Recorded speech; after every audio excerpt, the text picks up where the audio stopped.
Bueno, hola a todas y a todos. Mi nombre es Valeria. Yo soy la profesora que está a cargo de la Comisión 1 de la asignatura de Atención de Enfermería en Salud Materno-Infantil. En la presentación vamos a trabajar lo que es la atención de salud materno-infantil en Argentina, ¿sí? En nuestro país,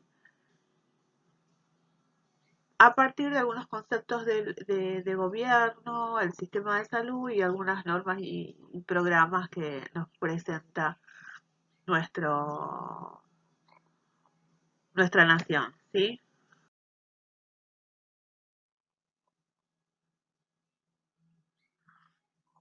Vamos a recordar lo que trabajamos en las últimas presentaciones es sobre estadísticas vitales y que para poder entender esos indicadores, ¿sí? De hechos vitales, tenemos que tener en cuenta que la morbilidad, eh, que los que se corresponden con la morbilidad y la mortalidad materno-infantil son los más adecuados para poder conocer y entender la situación y la realidad de salud, ¿sí? En cuestiones de salud de una determinada población. Es decir, que los indicadores son instrumentos sumamente necesarios para poder evaluar la calidad del cuidado que se brinda en determinada área. En este caso los relacionamos con la salud materno-infantil. Sobre todo, qué tipo de cuidados, qué cuidados o atención, ¿sí? Que brindan los equipos y los servicios de salud de una región. Y que para poder entender la situación de salud, nosotros tenemos que contextualizar esos indicadores, esas tasas, esas razones, esas proporciones, según las características de la región, según su territorio, según su geografía, según el sistema y forma de gobierno que tenga y el sistema de salud, ¿sí? Así como también su sistema de salud. Para eso, de lo que es,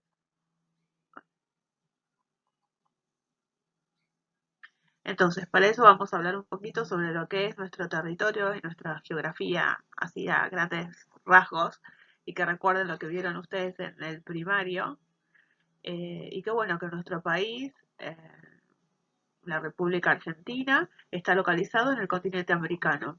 Específicamente pertenece a la región de América del Sur y es, se categoriza como un país hispano de América del Cono Sur, ¿sí? Tiene una superficie que es aproximadamente lo que es en el Estado soberano de 2.780.400 kilómetros cuadrados, que este dato es sumamente importante, cuál es la superficie total, y a partir de ahí se puede sacar, de acuerdo a la población que tenga, que este dato de la población lo vimos en la presentación anterior, podemos sacar la densidad, ¿sí? Demográfica. Eh, Otro dato importante es que nuestro país presenta 8 regiones, que son la región del NOA, del noroeste argentino, la región chaqueña, la región mesopotámica, la de Cuyo, las sierras pampeanas, Pampa húmeda, Pampa seca, Patagonia, Antártida Argentina y las islas del Atlántico Sur, ¿sí? Y a su vez tiene 23 provincias, que no las voy a nombrar, pero ya las conocen. Agarren un mapita o googlen y van a ver cuáles son las 23 provincias que tiene nuestro país. Y como países limítrofes, ¿sí? Limita con Bolivia, con Brasil, con Chile, con Paraguay y con Uruguay. Algo importante en cuanto a lo que son los relieves son las zonas geográficas. Por ejemplo, de estas zonas geográficas tenemos zonas de llanuras que se encuentran en la región central y el norte de nuestro país. Tenemos mesetas en lo que hace al sur del país y hacia el oeste son zonas montañosas. O sea, ¿por qué es importante conocer cuáles son las características del territorio y algunos aspectos geográficos importantes, así como acá no nombré climas? Porque esto, clima, suelo eh, y recursos naturales que tengan que tenga la región, porque esto es lo que determina, es una de las condicionantes, ¿sí? Son condicionantes medioambientales y lo que determina los perfiles epidemiológicos de las diferentes poblaciones, ¿sí? De acuerdo a donde se habite. Y eso hay que articularlo con el sistema de gobierno y con el sistema de salud disponible que tenga. Es decir, que nosotros cuando analizamos la situación de salud de un país tenemos que tener en cuenta toda esta información.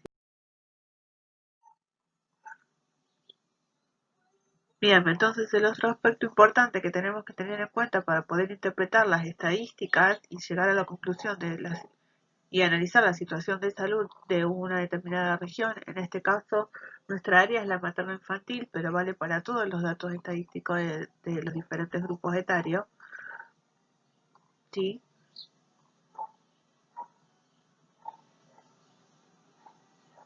Es el sistema de gobierno, ¿sí? Y que tenemos que tener en cuenta que en nuestro caso, en la Argentina, nuestro país es una república soberana que en su Carta Magna, que es la Constitución Nacional, en el artículo primero, dice o establece que la forma que adopta en la República Argentina es representativa, republicana y federal. ¿Qué quiere decir esto? Bueno, esto ya lo vieron ustedes en el secundario. Pero bueno, es representativa. ¿Por qué es representativa? Porque el pueblo no gobierna ni delibera, sino que lo hace a través de sus representantes y autoridades que son creadas por la Constitución. Y es decir, que es una forma de gobierno que es indirecta porque gobiernan quienes eligen por un representante que lo elige el pueblo y que por representantes, no uno, por representantes que elige el pueblo y que están activos durante cierto periodo, ¿sí? Es decir, que sus mandatos tienen eh, determinado, eh, determinado periodo de tiempo. ¿Por qué es republicana? Bueno, el hecho de que sea republicano o es una república es por esto mismo, porque el pueblo elige a quien gobierna, a quien lo gobierne. Eh, es decir, que son representantes o electivos y temporarios. ¿Y por qué es federal? Porque está basada en un gobierno central y varios, que es el gobierno nacional y gobiernos locales, que son los gobiernos provinciales. Es decir, todo el poder no delega por esta constitución algo, no es exclusiva del gobierno, del gobierno federal, sino que la forma federal lo que hace es permitir el control y la cooperación recíproca entre las provincias, y el gobierno federal lo que hace es evitar la concentración de poder a través de su descentralización. Entonces, por eso es federal. A su vez, nuestra forma de gobierno, como dijimos, tiene gobiernos locales, que son los gobiernos provinciales. Nosotros tenemos, o Argentina tiene un total de 23 provincias y 24 estados soberanos, es decir, 24 formas de gobierno, porque una corresponde a cada provincia y a excepción de la provincia de Buenos Aires, que tiene una forma de gobierno provincial, pero a su vez tiene un estado autárquico que es eh, el que es la de la ciudad de Buenos Aires. Bien, también podemos decir como nada para tener en cuenta que hay 6.600 municipios en lo que es nuestro país y cada uno tiene, digamos, una forma de manejar su territorio, ¿sí? Su área geográfica o su región geográfica, mejor dicho. Esto tiene que ver porque es un Estado federal que es descentralizado. La ley madre, como les decía, o su carta magna es la Constitución Nacional, que está vigente desde el año 1853 y que, bueno, fue modificada a lo largo del tiempo. Y la forma de gobierno está dividida en tres poderes. En el poder ejecutivo, ¿sí? Que está representado por el presidente y vicepresidente. El poder legislativo, donde están en la Cámara de Diputados y la Cámara de Senadores, y el poder judicial, ¿sí? Donde se encuentra la Corte Suprema de Justicia y que nuclea ay, no me sale la palabra, a jueces, ¿sí? A jueces que son los que llevan a cabo todo lo que tiene que ver con la justicia civil y penal.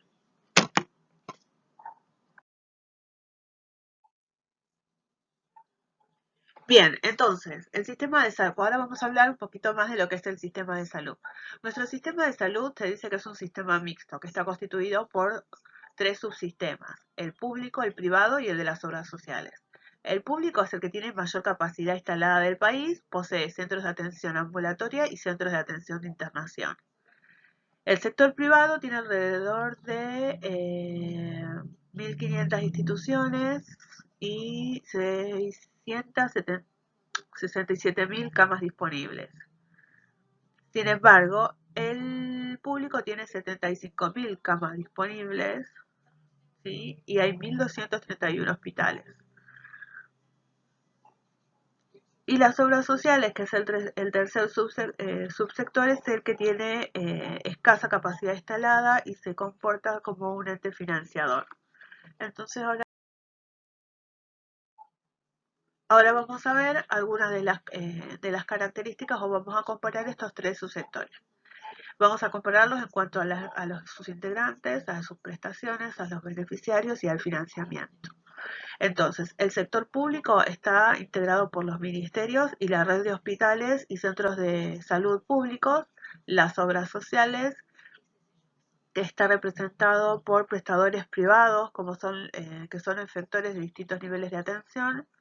Acá tenemos, ahora vemos cómo trabaja. Y el sector privado son profesionales y establecimientos de salud o empresas de medicina prepaga. Bien, en cuanto a sus prestaciones, el sector público lo que hace es brindar atención gratuita a toda la población a través de planes y programas que establecen los diferentes gobiernos o que implementa el Estado, mejor dicho. En las obras sociales, ¿sí? O seguro social obligatorio también se llama, la atención que se brinda según contratos con determinados prestadores, pero siempre en función también de determinadas normativas y leyes que establecen los gobiernos, el gobierno. En este caso, lo que comparten todas las obras sociales, ¿por qué? Porque contratan a sus prestadores privados, son a través de los programas médicos obligatorios. Y el privado trabaja, o lo que hace es atender a la demanda individual y a su vez establece contratos, ¿sí? O convenios con las obras sociales o el seguro obligatorio social. En cuanto a los beneficiarios, el sector público, como dije, brinda atención a la población general que no tiene seguridad social o que no tiene capacidad de pago. Las obras sociales trabajan los beneficiarios son los trabajadores y sus familias. Y el sector privado es aquella población que sí tiene capacidad de pago. Y cuanto a quién financia cada uno de estos subsectores, al sector público lo financian los recursos fiscales, ¿sí? Que es el tesoro público, todo lo que viene de los impuestos podemos decir, y a veces se financia con determinados pagos ocasionales que realiza la seguridad social cuando ciertos beneficiarios de las obras sociales se atienden en el sector público. En cuanto a las obras sociales y de la seguridad social, este se financia a través de las contribuciones que realizan los trabajadores de forma obligatoria, así como sus patronales o sus empleadores también de forma obligatoria. Una parte paga, una parte el empleador y una parte el trabajador. Esto es obligatorio para todas las personas que están en la actividad laboral. Y el sector privado se financia a través de primas o copagos que pagan las familias o con ciertos convenios con empresas, ¿sí?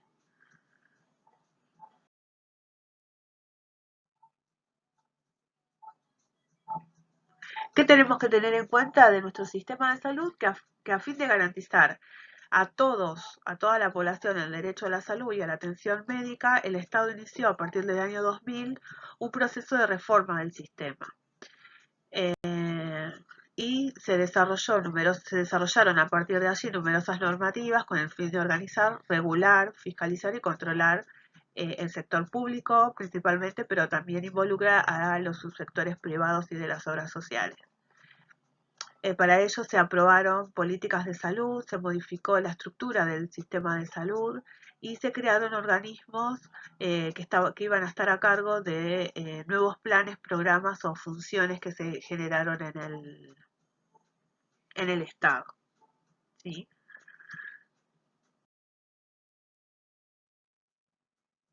Entonces, ¿qué podemos decir de algunos planes y programas?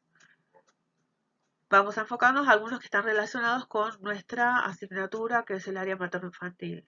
Se creó el Plan Materno-Infantil, que es un programa de salud que es de cumplimiento obligatoria, ¿sí? Que forma parte del programa médico obligatorio. Por eso este Plan Materno-Infantil abarca tanto en los 3 subsectores.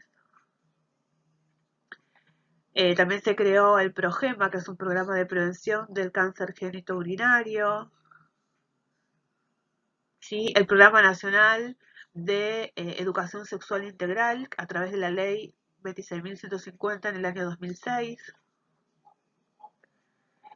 Este está con resaltador, ¿por qué? Porque el que vamos a ver un poquito más algunos detalles que tiene este programa, que es el Programa Nacional de Salud Sexual y Procreación Responsable, que está en la Ley 25.673, es una ley nacional, y el decreto reglamentario es del año 2003.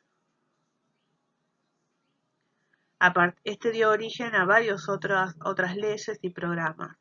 En el año, la ley 25.929, ¿sí? Establece los derechos a las madres, padres y de los recién nacidos durante el proceso de nacimiento o parto respetado, ¿sí? Que obliga al sistema de salud a que se cumpla el derecho a la salud de estos 3, de la madre, el padre y el recién nacido, durante el nacimiento, durante todo el proceso de nacimiento. Después está la ley nacional, que es la 26.130, que es la ley de anticoncepción quirúrgica. Esto está vigente desde se promulgó en el año 2006. La ley 26.618 del matrimonio igualitario, que es del año 2010. La ley 26.485, que es para prevenir, asistir y eliminar todas las formas de violencia contra las mujeres, en el año 2009. Y la ley 26.743 de identidad de género del año 2012. Y otra que remarque, que vamos a ver un poquito más en esta presentación, es la ley 5.637, que es de la de regionalización perinatal, que es una de las últimas, que es del año 2016.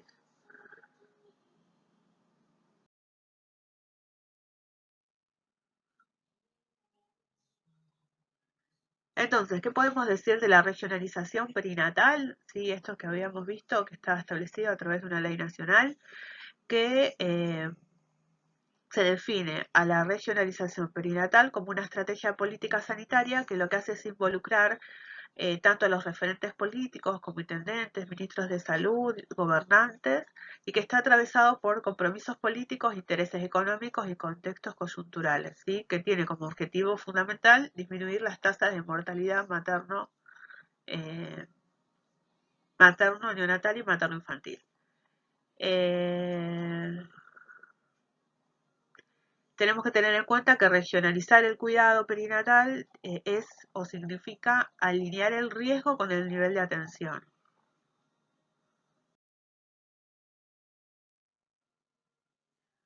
Es decir, brindar atención, ¿sí? Suficiente, necesaria y adecuada de acuerdo a el grado de riesgo que tenga.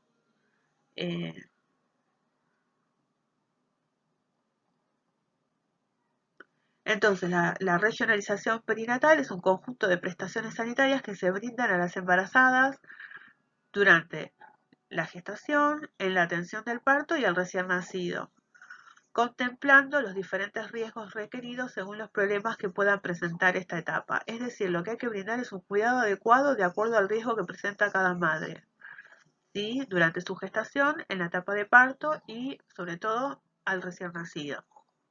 Los diferentes servicios de salud que participan según esta complejidad facilitan el acceso a un sistema de calidad e impactan la morbimortalidad infantil y materna. Esto es lo que les decía. Lo que busca es esto, bajar o disminuir los indicadores de morbimortalidad materno-infantil, ¿sí? Y sobre todo también está enfocado a lo que es la atención materna.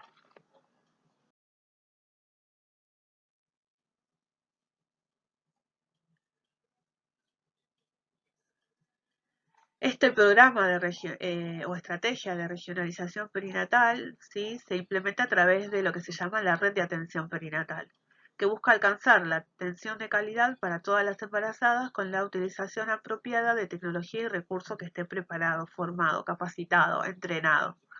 La regionalización del sistema de salud materno-perinatal lo que significa es desarrollar un sistema coordinado dentro de un área geográfica a un costo y efectividad que sean razonables.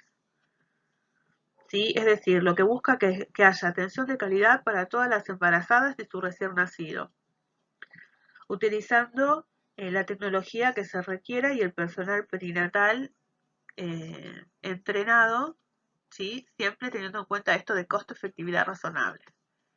Es decir, que se basa en el grado de complejidad del paciente y en el cumplimiento de los derechos de las madres.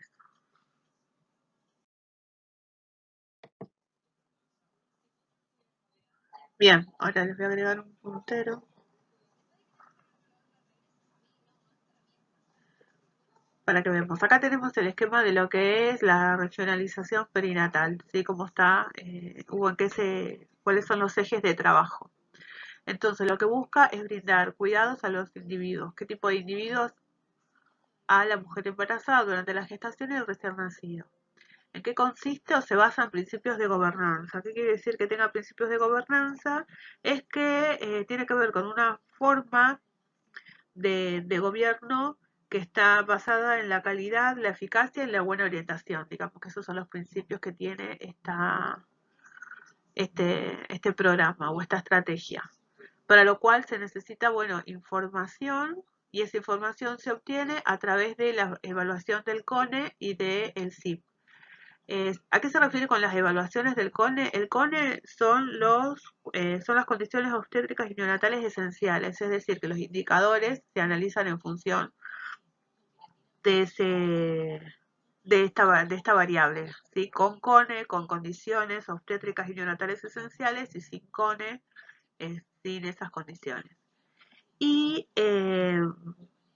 esa información es cargada a través del SIP, que es el Sistema Informático Perinatal. Bien, a su vez,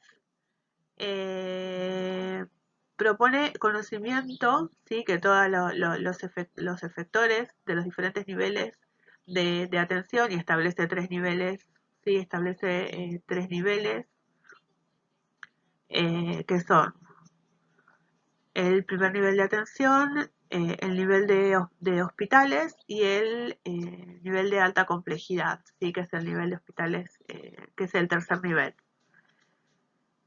Entonces, lo que propone es un conocimiento que se base en un paquete, ¿sí? De asistencia que sea de alta complejidad perinatal. Y eso es que se implementa o está implementado a través de lo que es el Plan Nacer. El Plan Nacer no lo nombré, pero forma parte también de lo que es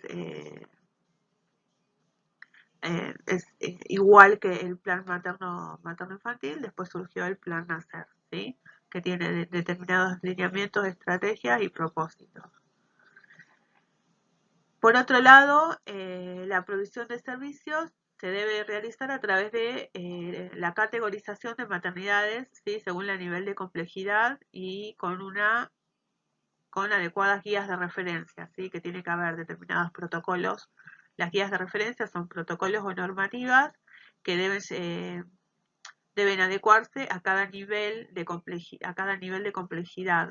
de maternidad, ¿sí?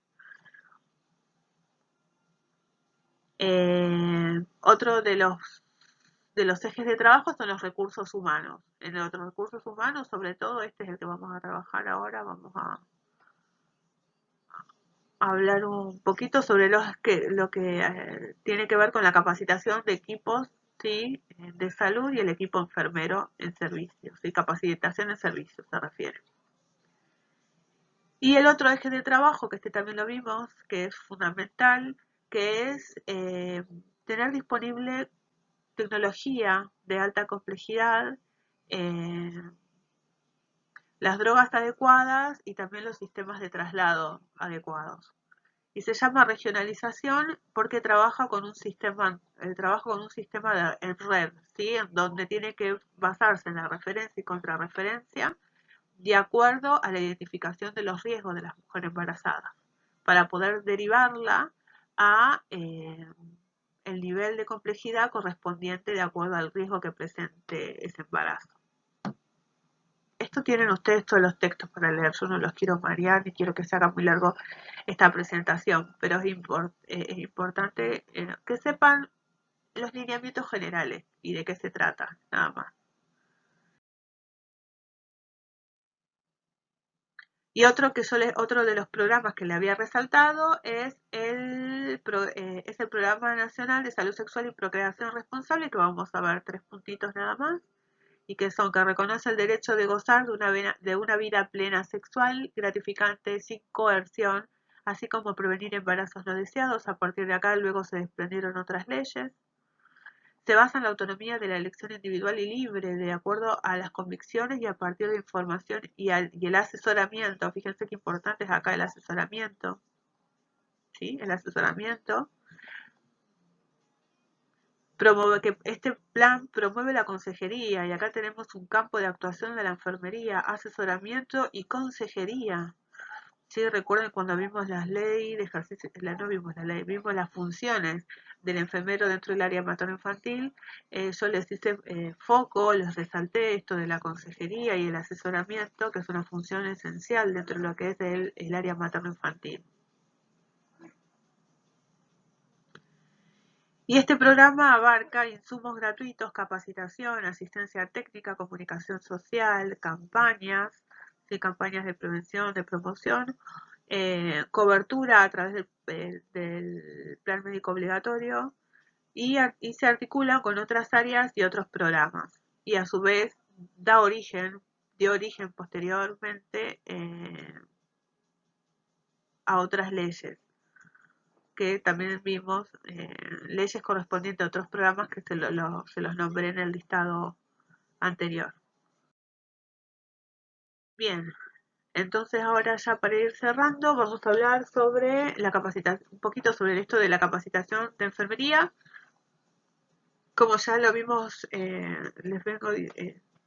lo vimos en lo que es el área materno, cuando vimos lo que es la enfermería materno-infantil, las especializaciones, y en este caso como integrante de los efectores de salud que pertenecen a la red de atención perinatal, es fundamental que el recurso humano enfermero esté capacitado e informado, ¿sí? En esta área. Para eso es importante tener en cuenta todo lo que hablamos con el nivel de especialización, ¿sí? Ya sea que se dedique al área perinatal, al área obstétrica eh, o al área neonatal, debe estar siempre tener capacitación y formación adecuada al cargo, ¿sí? Y a la función que va a realizar, y que sobre todo les voy a resaltar 3 cositas que tienen que ver con que el ejercicio profesional del enfermero siempre tiene que ser reflexivo y crítico. ¿Para qué debe ser reflexivo y crítico? Para autosuperarse y para brindar cuidados de la mejor calidad posible.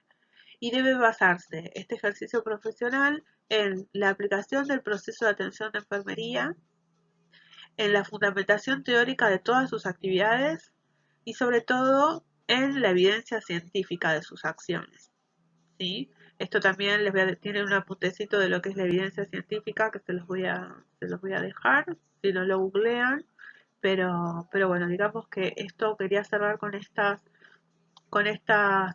puntos sobre lo que es la capacitación de enfermería, eh, que es válido no solamente para el área materno-infantil, lo enfocamos ahora en el área materno-infantil, pero esto lo traspolan en lo que es también el enfermero que se desempeñe en cualquier ámbito laboral y sea cual sea su especialización o área de trabajo. Bien, entonces, bueno, espero que se haya entendido un poco y que los ayude a comprender los textos que les voy dejando.